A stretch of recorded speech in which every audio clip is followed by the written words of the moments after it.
ನಡೆಸುವ ಕಾಂಗ್ರೆಸ್ ಸರ್ಕಾರಕ್ಕೆ, ಕರ್ನಾಟಕ ಸರ್ಕಾರದ ಕಾರ್ಮಿಕ ವಿರೋಧಿ ನೀತಿಗೆ,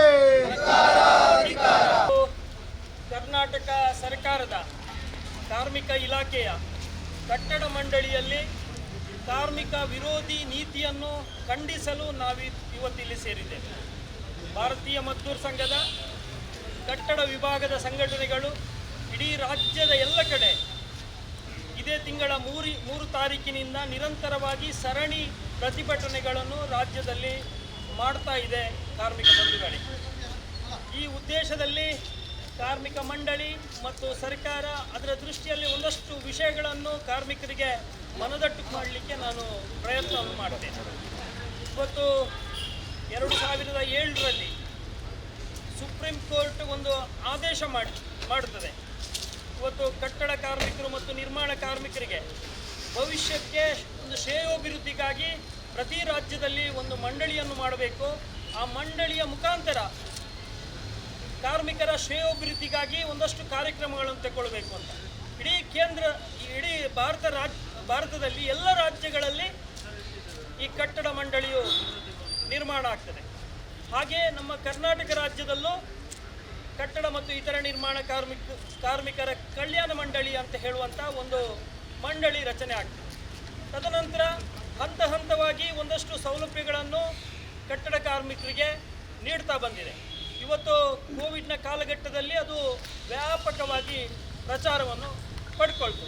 ಕಾರಣ ಕೋವಿಡ್ ಸಂದರ್ಭದಲ್ಲಿ ಕಾರ್ಮಿಕರಿಗೆ ಒಂದಷ್ಟು ಹಣವನ್ನು ಪರಿಹಾರಧನವಾಗಿ 2 ಸಲ ಕರ್ನಾಟಕ ಸರ್ಕಾರ ನೀಡಿದೆ. ಇದು ಶ್ಲಾಘನೀಯ ವಿಚಾರ. ನೇರವಾಗಿ ಕಾರ್ಮಿಕರ ಖಾತೆಗೆ ಕೊಡಲಿಕ್ಕೆ ಪ್ರಯತ್ನವನ್ನು ಮಾಡಿದೆ. ಈ ಕಟ್ಟಡ ಮಂಡಳಿಯಲ್ಲಿ ಕಾರ್ಮಿಕರಿಗೆ ತಿಳಿಯಪಡಿಸುವುದೇನಂತ ಹೇಳಿದರೆ, ಯಾವುದೇ ಸರ್ಕಾರ ರಾಜಕೀಯ ಪಕ್ಷಗಳಿಗೆ ಈ ಮಂಡಳಿಯಲ್ಲಿ ಹಸ್ತಕ್ಷೇಪ ಮಾಡಲಿಕ್ಕೆ ಅಧಿಕಾರ ಇಲ್ಲ. ಕಾರಣ ಯಾಕಂತ ಹೇಳಿದರೆ, ಯಾವುದೇ ಸರ್ಕಾರ ಕೊಟ್ಟು ಅನುದಾನ ಕೊಟ್ಟು ಈ ಮಂಡಳಿ ನಡೆಯುವಂಥದ್ದಲ್ಲ. ನಿಮ್ಮ ಬೆವರಿನ ಶ್ರಮದ ಪ್ರತಿಫಲ ಎಲ್ಲೆಲ್ಲಿ ನಿರ್ಮಾಣ ಆಗ್ತದೆ ಅಲ್ಲಿಂದ 1% ಸೆಸ್ ಈ ಮಂಡಳಿಗೆ ಹೋಗ್ತದೆ. ಪಂಚಾಯತ್, ನಗರ ಪಂಚಾಯತ್, ಮುನ್ಸಿಪಾಲಿಟಿಗಳ ಮೂಲಕ. ಈ ಮಂಡಳಿಯಲ್ಲಿ ಸಂಗ್ರಹ ಆದ ಸೆಸ್ ಅನ್ನು ಕಾರ್ಮಿಕರ ಶ್ರೇಯೋಭಿವೃದ್ಧಿಗಾಗಿ ಬಳಕೆ ಮಾಡಬೇಕು. ಒಂದು 19 ರೀತಿಯ ಪ್ರಯೋಜನಗಳನ್ನು ಈಗಾಗಲೇ ಕಟ್ಟಡ ಮಂಡಳಿ ಅದನ್ನು ನೀಡ್ತಾ ಕಾರ್ಮಿಕರಿಗೆ ಹಂತವಾಗಿ ನೀಡ್ತಾ ಬರ್ತಾ ಇದೆ. ಈ ಸದ್ಯ ಏನೊಂದು 3-4 ತಿಂಗಳ ಹಿಂದೆ ಏನು ಕಾಂಗ್ರೆಸ್ ಸರ್ಕಾರದಿಂದ ಆಯ್ಕೆ ಮಾಡಿ ಬಂದಿದ್ದಾರೆ, ಕರ್ನಾಟಕದ ಸಿದ್ದರಾಮಯ್ಯ ಮತ್ತು ಅವರ ನೇತೃತ್ವದ ಕಾಂಗ್ರೆಸ್ ಸರ್ಕಾರದ ಕಾರ್ಮಿಕ ಸಚಿವರು ಸಂತೋಷ್ ಲಾಡ್ ಅವರು ಈ ಕಟ್ಟಡ ಮಂಡಳಿಯಲ್ಲಿ ಅವ್ರದ್ದೇ ಒಂದು ಏಕಪಕ್ಷೀಯ ನಿರ್ಣಯಗಳನ್ನು ತಗೊಳ್ತಾ ನಮ್ಮ ಎಲ್ಲ ಕಾರ್ಮಿಕರಿಗೆ ನೀಡ್ತಾ ಇರುವಂಥ ಎಲ್ಲ ಸೌಲಭ್ಯಗಳನ್ನು ಕಡಿತಗೊಳಿಸಲಿಕ್ಕೆ ಆರಂಭ ಮಾಡಿದ್ದಾರೆ. ಈ ದೃಷ್ಟಿಯಲ್ಲಿ ಭಾರತೀಯ ಮಜ್ದೂರ್ ಸಂಘ, ನಾನು ಈಗಾಗಲೇ ಹೇಳಿದೆ, ಕರ್ನಾಟಕ ರಾಜ್ಯದ ಎಲ್ಲ ತಾಲೂಕು ಕೇಂದ್ರಗಳಲ್ಲಿ ಪ್ರತಿಭಟನೆಯನ್ನು ನಿರಂತರವಾಗಿ ಮಾಡ್ತಾ ಬರ್ತಾ ಇದೆ. ಇವತ್ತು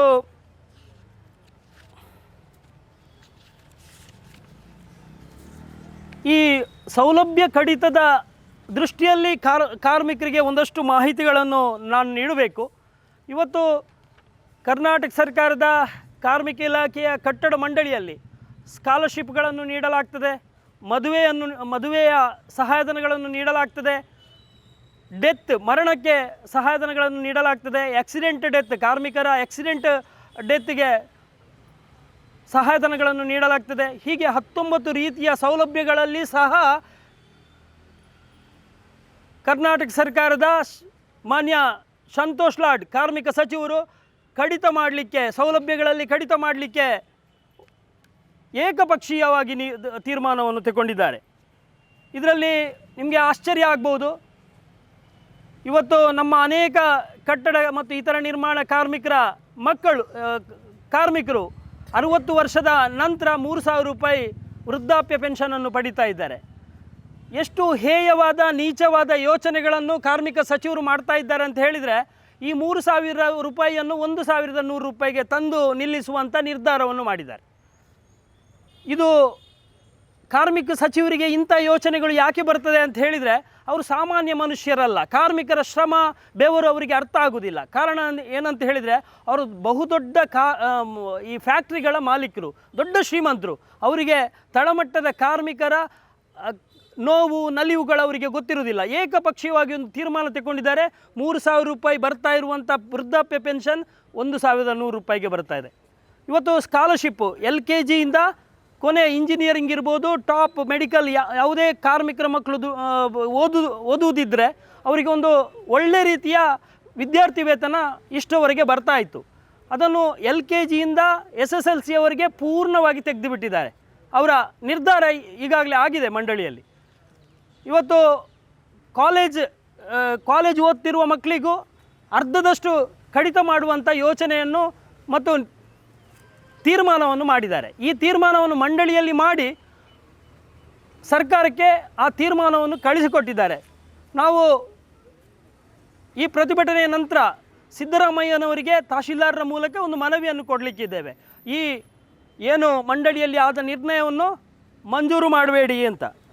ಇವತ್ತು ಆಕ್ಸಿಡೆಂಟ್ ಡೆತ್, ಇವತ್ತು ಕಟ್ಟಡ ಕಾರ್ಮಿಕರು ಸ್ಥಳದಲ್ಲಿ ಆಗಲಿ ಹೋಗಲಿಕ್ಕೆ ಬರಲಿಕ್ಕೆ ಹೋಗುವಾಗ ಏನಾದರೂ ಆಕ್ಸಿಡೆಂಟ್ ಡೆತ್ ಆದರೆ 5,75,000 ರೂಪಾಯಿ ಸಿಗ್ತಾ ಇತ್ತು ಇಲ್ಲಿಯವರೆಗೆ. ಅದನ್ನು 3 ಲಕ್ಷ ರೂಪಾಯಿ ಮೊಟಕುಗೊಳಿಸಿದ್ದಾರೆ. ಅದೇ ಸಹಜ ಮರಣ, ಇವತ್ತು ಕಾಯಿಲೆಗಳಿಂದ ನಾವು ಮರಣ ಆಗುವಂಥದ್ದು ನಾವು ಗಮನಿಸ್ತೇವೆ.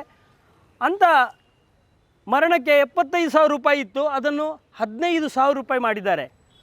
ಇವತ್ತು ಮದುವೆಗೆ ಒಂದಷ್ಟು ಸಹಾಯಧನಗಳು ನಮ್ಮ ಕಾರ್ಮಿಕರಿಗೆ ಲಭಿಸ್ತಾ ಇತ್ತು, ಕಾರ್ಮಿಕರ ಮಕ್ಕಳಿಗೆ ಲಭಿಸ್ತಾ ಇತ್ತು. ಒಂದು ಕಾರ್ಮಿಕರ ಮಗುವಿಗೆ ಮದುವೆ ಆದರೆ 60,000 ರೂಪಾಯಿ ಸಹಾಯಧನಗಳು ಲಭಿಸ್ತಾ ಇತ್ತು. ಇದನ್ನು 15,000 ರೂಪಾಯಿಗೆ ತಂದಿದ್ದಾರೆ. ಇನ್ನಷ್ಟು ವಿಷಯಗಳಲ್ಲಿ ಈ ಕಾರ್ಮಿಕರ ಸೌಲಭ್ಯಗಳನ್ನು ಮೊಟಕುಗೊಳಿಸುವ ಈ ತೀರ್ಮಾನವನ್ನು ನಾವು ಭಾರತೀಯ ಮಜ್ದೂರ್ ಸಂಘದ ಕರ್ನಾಟಕ ರಾಜ್ಯ ಕಟ್ಟಡ ಮತ್ತು ಇತರ ನಿರ್ಮಾಣ ಕಾರ್ಮಿಕರ ಮಜ್ದೂರ್ ಸಂಘ ಇಡೀ ರಾಜ್ಯದ ಎಲ್ಲ ಕಡೆಗಳಲ್ಲಿ ಪ್ರತಿಭಟನೆಯನ್ನು ಮಾಡ್ತಾ ಇದ್ದೇವೆ. ಹಾಗೆ ಇವತ್ತು ಒಂದಷ್ಟು ವಿಷಯಗಳನ್ನು ಕಾರ್ಮಿಕರ ಎದುರು ಇಡಲಿಕ್ಕೆ ಪ್ರಯತ್ನ ಮಾಡ್ತೇನೆ. ಇವತ್ತು ಕಳೆದ ಸಲ ಒಂದಷ್ಟು ಕಿಟ್ಗಳಿಗೆ ಭಾರಿ ಆಸಕ್ತಿ ವಹಿಸಿ ಜನಪ್ರತಿನಿಧಿಗಳು ಕಾರ್ಮಿಕ ಸಚಿವರು ಕೊಡಲಿಕ್ಕೆ ಪ್ರಯತ್ನ ಮಾಡಿದರು. ಹಾಗೆ ನಾವು ಕೆಲವೊಂದಷ್ಟು ವಿಷಯಗಳನ್ನು ನಾವು ಕಾರ್ಮಿಕರಿಗೆ ಕೊಡಿ ಅಂತ ಹೇಳಿದರೂ ಅದಕ್ಕೆ ಮನಸ್ಸೇ ಮಾಡಲಿಲ್ಲ. ಆರಂಭದಲ್ಲಿ ನಿಮಗೆಲ್ಲರಿಗೆ ತಿಳಿಸಿಕೊಡಬೇಕು, ಗೃಹ ಸಹಾಯಧನ. ಇವತ್ತು ಕಾರ್ಮಿಕ ಕಲ್ಯಾಣ ಮಂಡಳಿಯ ಕಾಯ್ದೆ ಹೇಳ್ತದೆ ಗೃಹ ಸಹಾಯಧನ ನೀಡಬಹುದು ಅಂತ. 2007ರಿಂದ 2022 ತನಕ ನಾವು ಸತತವಾಗಿ ಭಾರತೀಯ ಮಜ್ದೂರ್ ಸಂಘದ ಕಡೆಯಿಂದ ಕಾರ್ಮಿಕರ ಮನೆಗಳಿಗೆ ಸಹಾಯಧನವನ್ನು ನೀಡಿ, ಸಾಲವನ್ನು ನೀಡಿ ಅಂತ ಅನೇಕ ಸಲ ನಾವು ಒತ್ತಾಯವನ್ನು ಮಾಡಿದ್ದೇವೆ, ಪ್ರತಿಭಟನೆಯನ್ನು ಮಾಡಿದ್ದೇವೆ. ಕಳೆದ 2022ರಲ್ಲಿ 2 ಬಾರಿ ದೊಡ್ಡ ಮಟ್ಟದ ಬೆಂಗಳೂರಿನಲ್ಲಿ ಪ್ರತಿಭಟನೆಯನ್ನು ಸಹ ಮಾಡಿದ್ದೆವು. ಆದರೆ ಈ ದಪ್ಪ ಚರ್ಮದ ಸರ್ಕಾರಗಳು, ಜನಪ್ರತಿನಿಧಿಗಳು ಈ ವಿಷಯಕ್ಕೆ ಕಿವಿಗೊಡುವುದಿಲ್ಲ. ಕಾರಣ ಏನಂತ ಹೇಳಿದರೆ, ನೇರವಾಗಿ ಕಾರ್ಮಿಕರ ಖಾತೆಗೆ ಹಣ ಬಂದರೆ ಅವರಿಗೇನು ಅದರಲ್ಲಿ ಲಾಭ ಮಾಡಿಕೊಳ್ಳಲಿಕ್ಕೆ ಸಾಧ್ಯ ಆಗುವುದಿಲ್ಲ. ನೀವು ಕಳೆದ ಬಾರಿಯ ಕಾರ್ಮಿಕ ಸಚಿವರ ನಡೆಯನ್ನು ನೀವು ಗಮನಿಸ್ಬೋದು. ಅನೇಕ ಟೆಂಡರ್ಗಳನ್ನು ಕರೆದರು. ಮೆಡಿಕಲ್ ಕ್ಯಾಂಪ್, ಮೆಡಿಕಲ್ ಕಿಟ್, ಬೇರೆ ಬೇರೆ ಕಿಟ್ಗಳು, ಲ್ಯಾಪ್ಟಾಪ್ಗಳು, ಟ್ಯಾಬ್ಗಳು, ಈ ರೀತಿ ಟೆಂಡರ್ ಮಾಡಿದರೆ ಈ ಜನಪ್ರತಿನಿಧಿಗಳು ಮತ್ತು ಸರ್ಕಾರದ ಹುನ್ನಾರಗಳು ಏನಂತ ಹೇಳಿದರೆ ಅದರಲ್ಲಿ ಅವರಿಗೆ ಪರ್ಸೆಂಟೇಜ್ ಲಾಭ ಆಗ್ತದೆ. ಅದಕ್ಕೆ ಭಾರಿ ಆಸಕ್ತಿ ವಹಿಸ್ತಾರೆ. ಮಂಡಳಿಯ ಸಭೆಯಲ್ಲಿ ಯಾವುದೇ ನಿರ್ಣಯಗಳಾಗದಿದ್ದರೂ ಅವರೇ ಅದಕ್ಕೆ ಮಂಡಳಿಯ ಸಭೆಗೆ ತುರುಕಿಸಿ ಆ ಲಾಭಗಳನ್ನು ಪಡ್ಕೊಳ್ಳಿಕ್ಕೆ ಯಾರು ಕಾರ್ಮಿಕ ಸಚಿವರು ಅಥವಾ ಅಲ್ಲಿರುವ ವ್ಯವಸ್ಥೆ ಅಧಿಕಾರಿಗಳು, ಭ್ರಷ್ಟ ಅಧಿಕಾರಿಗಳು ಪ್ರಯತ್ನವನ್ನು ಮಾಡ್ತಾ ಇರ್ತಾರೆ. ಇವತ್ತು ಗೃಹ ಸಹಾಯಧನವನ್ನು ನಾನು ನಿಮಗೆ ತಿಳಿಸಿಕೊಟ್ಟೆ. ವೈದ್ಯಕೀಯ ಕ್ಲೈಮ್ಗಳು, ಇವತ್ತು ನಮ್ಮಲ್ಲಿ ಬೇಕಾದಷ್ಟು ಆಧಾರಗಳಿದೆ. ಕಟ್ಟಡ ಮತ್ತು ಇತರ ನಿರ್ಮಾಣ ಕಾರ್ಮಿಕರು ಆಸ್ಪತ್ರೆಗೆ ಸೇರಿದರೆ 2 ಲಕ್ಷ ರೂಪಾಯಿವರೆಗೆ ಪರಿಹಾರ ಪಡ್ಕೊಳ್ಳಿಕ್ಕೆ, ಮರುಪಾವತಿ ಪಡ್ಕೊಳ್ಳಿಕ್ಕೆ ಅವಕಾಶ ಇದೆ. ಇನ್ನಿತರ ಸಣ್ಣ ಮಟ್ಟದ ಕಾಯಿಲೆಗೆ 20,000 ರೂಪಾಯಿ ಪಡ್ಕೊಳ್ಳಿಕ್ಕೆ ಅವಕಾಶ ಇದೆ. ಆದರೆ ಅರ್ಜಿ ಹಾಕಿದ ಕಾರ್ಮಿಕರ ಮಕ್ಕಳಿಗೆ ಎಷ್ಟು ಹಣ ಬರ್ತದೆ ನಿಮಗೆ ಆಶ್ಚರ್ಯ ಆಗ್ಬೋದು ಕಾರ್ಮಿಕರೇ. ಇವತ್ತು ನಮ್ಮಲ್ಲೊಂದು 2,22,000 ರೂಪಾಯಿ ಹಾರ್ಟ್ನ ತೊಂದರೆ ಆದ ಒಬ್ಬ ಕಾರ್ಮಿಕ ಹಾಕಿದರೆ ಅವರಿಗೆ 11,000 ರೂಪಾಯಿ ಬರ್ತದೆ. ಅದು ಸಹ ಮಂಜೂರಾಗಿ ಅವನ ಖಾತೆಗೆ ಬರಲಿಕ್ಕೆ 1 ವರ್ಷ ಬೇಕು. ಇಂಥ ಒಂದು ಒಳ್ಳೆ ಯೋಜನೆ ನಾನು ಈಗಾಗಲೇ ತಿಳಿಸಿಕೊಟ್ಟೆ. ಸರ್ಕಾರದ ಯಾವುದೇ ಹಣ ಇದಲ್ಲ, ಕಾರ್ಮಿಕರ ಬೆವರಿನ ಶ್ರಮ ಆ ಮಂಡಳಿಯಲ್ಲಿ ಇರ್ತದೆ. ಅದನ್ನು ಕೊಡಲಿಕ್ಕೂ ಕೂಡ ಈ ಸರ್ಕಾರ, ಈ ಆಡಳಿತ ವ್ಯವಸ್ಥೆ ಮನ ಮಾಡೋದಿಲ್ಲ. ಅವರಿಗೇನು ಲಾಭ ಆಗಬೇಕು, ಲಾಭ ಆಗ್ತದೆ. ಆ ದೃಷ್ಟಿಯಲ್ಲಿ ದೊಡ್ಡ ದೊಡ್ಡ ಯೋಜನೆಗಳನ್ನು ಸಾವಿರಾರು ಕೋಟಿ ಮಂಡಳಿಯಿಂದ ಕ್ಲೇಮ್ಗಳನ್ನು ಮಾಡಿಕೊಂಡು ಅಂಥ ಯೋಜನೆಗಳನ್ನು ಕೊಡ್ತಾರೆ. ಇಂಥ ಅನಾವಶ್ಯಕ ಯೋಜನೆಗಳಿಗೆ ನಾವು ಭಾರತೀಯ ಮಜ್ದೂರ್ ಸಂಘ ಪದೇ ಪದೇ ವಿರೋಧ ಮಾಡ್ತಾ ಇದೆ. ಈ ಸಂದರ್ಭದಲ್ಲಿ ಸಹ ಇಂಥ ಅನಾವಶ್ಯಕ ಯೋಜನೆಗಳನ್ನು ನೀವು ತರಬಾರ್ದು ಅಂತ ಹೇಳುವಂಥ ಒತ್ತಾಯವನ್ನು ಸಹ ಈ ಸಭೆಯಲ್ಲಿ ಮಾಡಲಿಕ್ಕೆ ಪ್ರಯತ್ನವನ್ನು ಮಾಡ್ತೇನೆ. ಇವತ್ತು ಈ ಎಲ್ಲ ಸಮಸ್ಯೆಗಳಿಗೆ ಕಾರ್ಮಿಕರನ್ನು ಇವತ್ತು ಎಷ್ಟೋ ಜನ 500, 600, 700 ರೂಪಾಯಿಗೆ ದುಡಿಯುವಂಥ ಕಾರ್ಮಿಕರು ಇವತ್ತು ಇಲ್ಲಿ ಬಂದು ಸೇರಿದ್ದಾರೆ. ಈ ಕಾರ್ಮಿಕರ ಎಷ್ಟು ಸಮಯ ನಾವು ಈ ಬಿಸಿಲಿನಲ್ಲಿ ಇಳಿಸ್ಬೋದು ಅಥವಾ ಅವರ ಜೀವನಕ್ಕೆ ತೊಂದರೆ ಕೊಡ್ಬೋದು. ಈ ದೃಷ್ಟಿಯಲ್ಲಿ ಭಾರತೀಯ ಮಜ್ದೂರ್ ಸಂಘಕ್ಕೆ ನಿರಂತರವಾಗಿ ಕಟ್ಟಡ ಮಂಡಳಿಯಲ್ಲಿ ಒಂದು ಸದಸ್ಯತ್ವ, ಮೆಂಬರ್ಶಿಪ್ ಇರ್ತಾ ಇತ್ತು. ಅದು ರಾಷ್ಟ್ರೀಯ ಕಾರ್ಮಿಕ ಸಂಘಟನೆಗಳಿಗೆ ಕೊಡಬೇಕು ಅಂತ ಹೇಳುವಂಥ ನಿಬಂಧನೆ ಸಹ ಆ ಮಂಡಳಿಯಲ್ಲಿ ಇದೆ. ಆದರೆ ಇತ್ತೀಚೆಗೆ ಆಯ್ಕೆಯಾದ ಕಾಂಗ್ರೆಸ್ ಸರ್ಕಾರ ಏನು ಮಾಡ್ತಾ ಇದೆ ಅಂತ ಹೇಳಿದರೆ, ಈ ಕಾರ್ಮಿಕ ಸಂಘಟನೆಯ ಪ್ರಮುಖರಿಗೆ ಈ ಮಂಡಳಿಯ ಸದಸ್ಯತ್ವ ಕೊಡುವುದಿಲ್ಲ. ಕಾಂಗ್ರೆಸ್ ಸರ್ಕಾರದ ಪದಾಧಿಕಾರಿಗಳಿಗೆ, ಯಾರು ಆ ಸಚಿವರ ಹಿಂಬಾಲಕರಿರ್ತಾರೆ, ಬಕೆಟ್ಗಳಿರ್ತಾರೆ, ಅವರಿಗೆ ಈ ಮಂಡಳಿಯ ಸದಸ್ಯತ್ವ ಕೊಡ್ತಾರೆ. ನೀವೇ ಯೋಚಿಸ್ಬೋದು ಕಾರ್ಮಿಕರೇ, ಇದರ ಹುನ್ನಾರ ಏನು? ಕಾರ್ಮಿಕ ಸಚಿವರು ಹೇಳಿದ್ದಕ್ಕೆ ಬಾಲ ಅಲ್ಲಾಡಿಸುವಂಥ ಅವರ ಫಾಲೋವರ್ಸ್, ಹಿಂಬಾಲಕರನ್ನು ಈ ಮಂಡಳಿಯಲ್ಲಿ ಮಾಡಿದರೆ ಅವರ ಉದ್ದೇಶವನ್ನು ಈಡೇರಿಸಿಕೊಳ್ಳಲಿಕ್ಕೆ ಸಾಧ್ಯ ಆಗ್ತದೆ. ಈ ನಮ್ಮ ಕಾರ್ಮಿಕ ಸಂಘಟನೆಯ ನಿಮ್ಮ ಪ್ರತಿನಿಧಿಗಳು ಅಲ್ಲಿದ್ದರೆ ಅಲ್ಲಿ ಅವರ ತಪ್ಪು ನಿರ್ಣಯಕ್ಕೆ ನಾವು ಬಲವಾಗಿ ವಿರೋಧಿಸ್ತೇವೆ ಮತ್ತು ಅದು ಅವರ ತಪ್ಪು ನಿರ್ಣಯಗಳು ಜಾರಿಗೆ ಬರುವುದಿಲ್ಲ. ಈ ದೃಷ್ಟಿಗೆ ನಾವು ಒತ್ತಾಯವನ್ನು ಮಾಡ್ತೇವೆ. ಪ್ರಪಂಚದ ಮತ್ತು ಭಾರತದ ಅತಿ ದೊಡ್ಡ ಕಾರ್ಮಿಕ ಸಂಘಟನೆ ಭಾರತೀಯ ಮಜ್ದೂರ್ ಸಂಘಕ್ಕೆ ಕಟ್ಟಡ ಮಂಡಳಿಯಲ್ಲಿ ಸದಸ್ಯತ್ವವನ್ನು ಕೊಡಬೇಕು ಮತ್ತು ಆ ಕಾಂಗ್ರೆಸ್ ಪಕ್ಷದ ಯಾವ ಪದಾಧಿಕಾರಿಗಳಿಗೆ ಮಂಡಳಿಯಲ್ಲಿ ಸ್ಥಾನಮಾನವನ್ನು ಕೊಟ್ಟಿದ್ದೀರಾ ಅದನ್ನು ಕೂಡಲೇ ರದ್ದು ಮಾಡಬೇಕು. ಇಲ್ಲದಿದ್ದರೆ ಜಿಲ್ಲೆ ಮತ್ತು ರಾಜ್ಯದಲ್ಲಿ ದೊಡ್ಡ ಮಟ್ಟದ ಹೋರಾಟವನ್ನು ನಾವು ಮಾಡಲಿಕ್ಕಿದ್ದೇವೆ ಅಂತ ಈ ಸಂದರ್ಭದಲ್ಲಿ ಎಚ್ಚರಿಕೆಯನ್ನು ಕೊಡಲಿಕ್ಕೆ ಪ್ರಯತ್ನವನ್ನು ಮಾಡ್ತೇನೆ. ಈ ಎಲ್ಲ ಪ್ರಯತ್ನದ ನಂತರ ಜಿಲ್ಲಾ ಮತ್ತು ರಾಜ್ಯ ಮಟ್ಟದ ಒಂದು ದೊಡ್ಡ ಮಟ್ಟದ ಹೋರಾಟವನ್ನು ಸಹ ಈ ಗೊಡ್ಡು ಸರ್ಕಾರ, ಕಿವಿ ಕೇಳದ ಸರ್ಕಾರ ಇದನ್ನು ನಮ್ಮ ಮನವಿಯನ್ನು, ನಮ್ಮ ಸಾತ್ವಿಕವಾದ ಶಾಂತಿಯುತವಾದ ಪ್ರತಿಭಟನೆಯನ್ನು ಕಿವಿಗೆ ತೆಕ್ಕೊಳ್ಳದಿದ್ದರೆ ಮುಂದಿನ ಹಂತಕ್ಕೆ ತೀವ್ರವಾಗಿ ಕಾರ್ಮಿಕರು ಬೀದಿಗಿಳಿದು ಹೋರಾಟ ಮಾಡ್ತಾರೆ ಅಂತ ಹೇಳಿ ಕರ್ನಾಟಕ ಸರ್ಕಾರಕ್ಕೆ, ಕಾರ್ಮಿಕ ಸಚಿವರಿಗೆ, ಕಟ್ಟಡ ಮಂಡಳಿಯ ಅಧಿಕಾರಿಗಳಿಗೆ ಎಚ್ಚರಿಕೆಯನ್ನು ನೀಡ್ತಾ, ನನಗೆ ಅವಕಾಶ ಕೊಟ್ಟ ಮತ್ತು ಈ ಪ್ರತಿಭಟನೆಯಲ್ಲಿ 1 ದಿನದ ಸಮಯವನ್ನು ಕೊಟ್ಟ ಎಲ್ಲ ಕಾರ್ಮಿಕ ಬಂಧುಗಳಿಗೆ ನನ್ನ ಪ್ರೀತಿಪೂರ್ವಕ ಕೃತಜ್ಞತೆಗಳನ್ನು ಹೇಳ್ತಾ ನನ್ನ ಮಾತಿಗೆ ಮುಕ್ತಾಯ ಹಾಡ್ತೇನೆ. ಜೈ ಹಿಂದ್, ಜೈ ಭಾರತ್. ಆತ್ಮೀಯ ಕಟ್ಟಡ ಕಾರ್ಮಿಕ ಬಂಧುಗಳೇ, ಈಗಾಗಲೇ ತಮ್ಮ ಬೇಡಿಕೆಯನ್ನು ಸರ್ಕಾರಕ್ಕೆ ಮುಟ್ಟುವ ರೀತಿಯಲ್ಲಿ ಈಗಾಗಲೇ ಇಲ್ಲಿ ಭಾರತೀಯ ಮಜ್ದೂರ್ ಸಂಘದ ಎಲ್ಲ ಪ್ರತಿನಿಧಿಗಳು, ಅದೇ ರೀತಿ ಅಧ್ಯಕ್ಷರುಗಳು, ಅದೇ ರೀತಿ ಗ್ರಾಮೀಣ ಮಟ್ಟದ, ತಾಲೂಕು ಮಟ್ಟದ ಎಲ್ಲ ಅಧ್ಯಕ್ಷ ಪದಾಧಿಕಾರಿಗಳು ತಮ್ಮ ಒತ್ತಾಸೆಯನ್ನು ಸರ್ಕಾರಕ್ಕೆ ಮುಟ್ಟುವ ರೀತಿಯಲ್ಲಿ ತಾವೆಲ್ಲರೂ ಪ್ರತಿನಿಧಿಸಿದ್ದೀರಿ. ಈಗಾಗಲೇ ನಾವು ಕಾಣ್ತಾ ಇದ್ದೇವೆ, ಒಂದು ಕಟ್ಟಡ ಕಾರ್ಮಿಕರಂದರೆ ಅವರು ಖಂಡಿತವಾಗಿಯೂ ಭಾಳ ಕಷ್ಟಕರ ಜೀವನದಲ್ಲಿ ತಮ್ಮ ಜೀವನವನ್ನು ಸಾಗಿಸುವುದನ್ನು ನಾವು ಕಾಣ್ತಾ ಇದ್ದೇವೆ.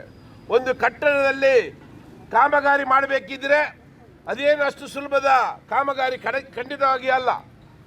ಅಂಥ ಒಂದು ಮುಂಜಾಗ್ರತೆ ವಹಿಸುವಂಥ ಸಂದರ್ಭದಲ್ಲಿ ಅವರ ಕುಟುಂಬಗಳಿಗೆ ಸಿಗುವಂಥ ಆ ಅನುದಾನವನ್ನು ಕಡಿತಗೊಳಿಸಿದ್ದಾರೆ ಅಂತ ಹೇಳಿದರೆ ಈ ಸರ್ಕಾರವನ್ನು ನಾವು ಖಂಡಿತವಾಗಿಯೂ ವಿರೋಧಿಸಬೇಕೆಂಬ ಮಾತನ್ನು ತಮ್ಮೆಲ್ಲರ ಮುಖಾಂತರ ಹೇಳಲಿಕ್ಕೆ ನಾನು ಇಚ್ಛೆ ಪಡ್ತಾ ಇದ್ದೇನೆ. ಬಂಧುಗಳೇ, ಈಗಾಗಲೇ ಕಳೆದ ಬೊಮ್ಮಾಯಿ ಸರ್ಕಾರ ಆಗಿರಲಿ, ಯಡಿಯೂರಪ್ಪ ಸರ್ಕಾರ ಆಗಿರಲಿ, ಬೇರೆ ಎಲ್ಲ ಭಾರತೀಯ ಜನತಾ ಪಾರ್ಟಿಯ ಸರ್ಕಾರದ ವತಿಯಿಂದ ಸಿಗುತ್ತದಿರುವಂಥ ಆ ಸೌಕರ್ಯವನ್ನು ಈಗಾಗಲೇ ಕಡಿತಗೊಳಿಸುವುದನ್ನು ನಾವೆಲ್ಲರೂ ಕೇಳಿದ್ದೇವೆ.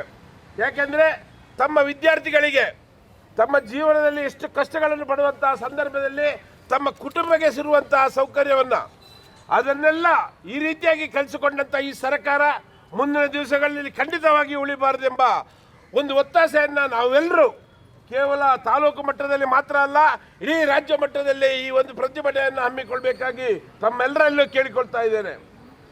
ಬೇರೆ ಬೇರೆ ರೀತಿಯ ಗ್ಯಾರಂಟಿಗಳನ್ನು ನೀಡಿದ್ದಾರೆ, ಖಂಡಿತವಾಗಿಯೂ ಒಳ್ಳೆ ಕೆಲಸ.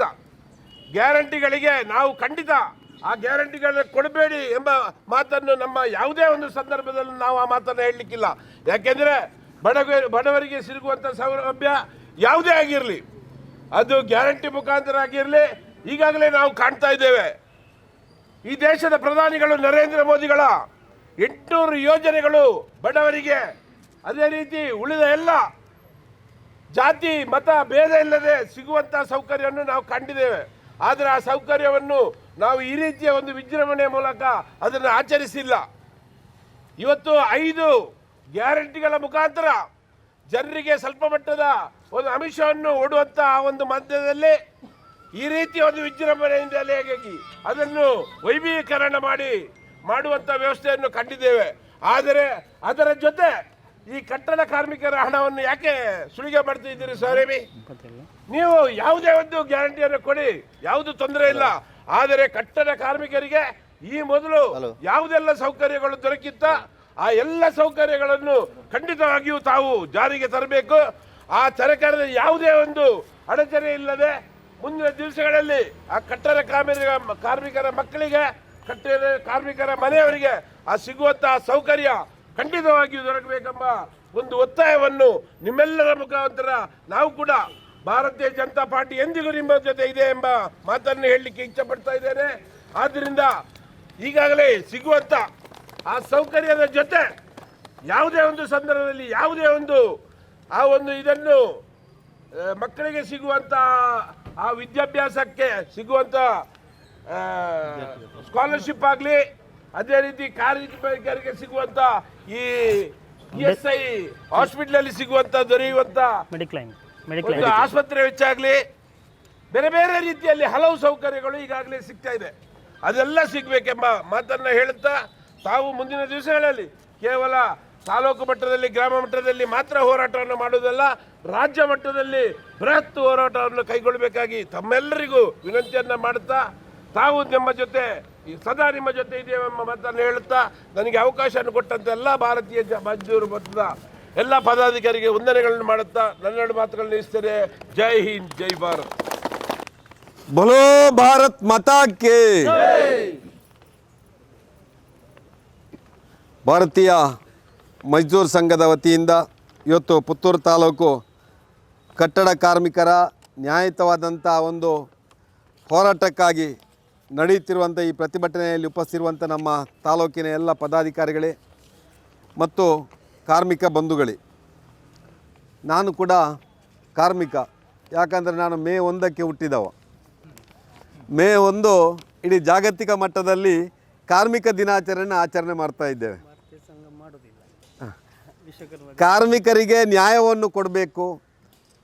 ಕಾರ್ಮಿಕ ಕೂಡ ಈ ದೇಶದ ಒಂದು ನಿರ್ಮಾಣದಲ್ಲಿ ತನ್ನ ದೊಡ್ಡ ಕೊಡುಗೆಯನ್ನು ಕೊಟ್ಟಿದ್ದಾನೆ.